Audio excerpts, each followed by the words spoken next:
I hope I'm not interrupting anything. You're not. Damien, meet Mr. Beach, was it? Bond. James Bond.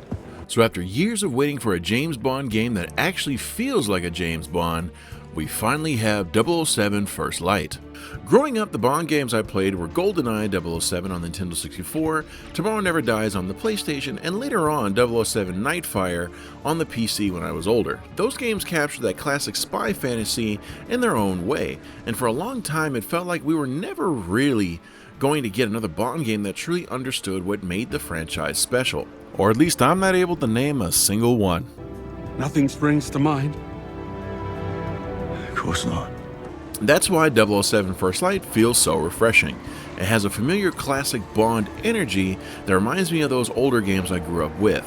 But it also brings enough modern ideas and cinematic polish to feel fresh instead of outdated. It's nostalgic in the best way possible, like reconnecting with something you loved as a kid while still experiencing something new. And after such a long time of having okay or 007 games, this one just felt so refreshing.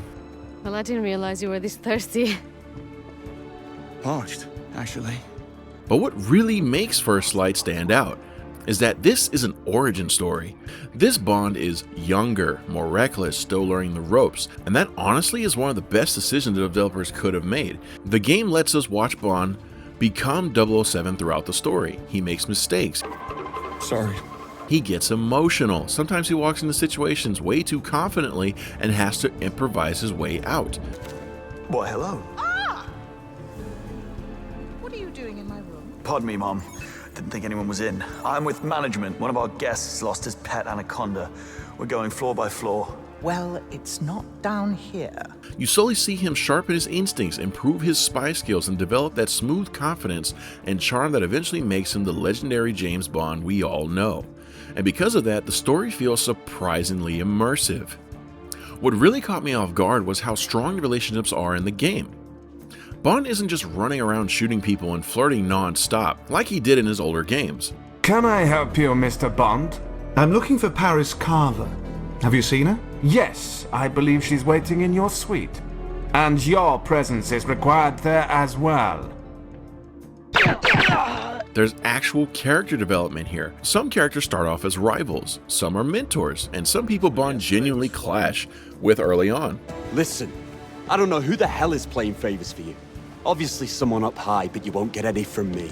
But over time, those relationships evolve naturally.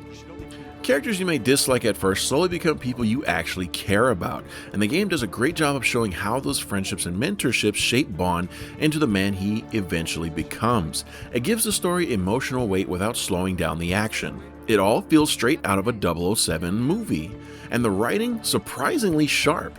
Nothing really feels out of place here. Bond constantly throws out sarcastic remarks and smooth one-liners without it ever feeling forced or cringe. The game remembers that James Bond is supposed to be cool, confident, and a little cocky.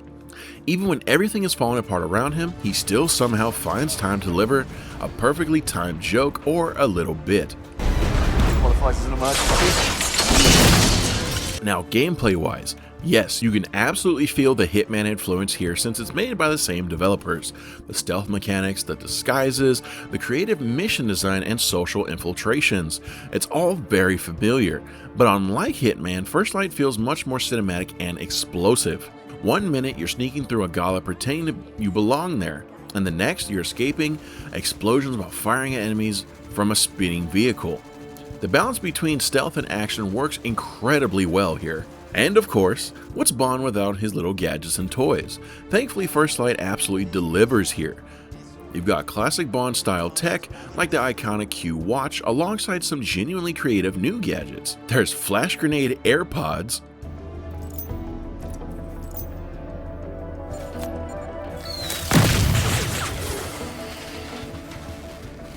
very good. There's a pin that literally fires a missile. Place is crawling with murder. If they spot me, And the gadgets never feel overpowered. They're fun, they're stylish, and fit naturally into the gameplay instead of feeling gimmicky. Visually, the game is gorgeous. The lighting, the environments, and the character models and cinematic presentation are all top tier.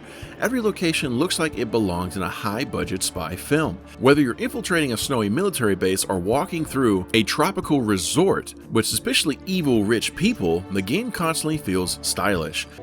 What's the downside?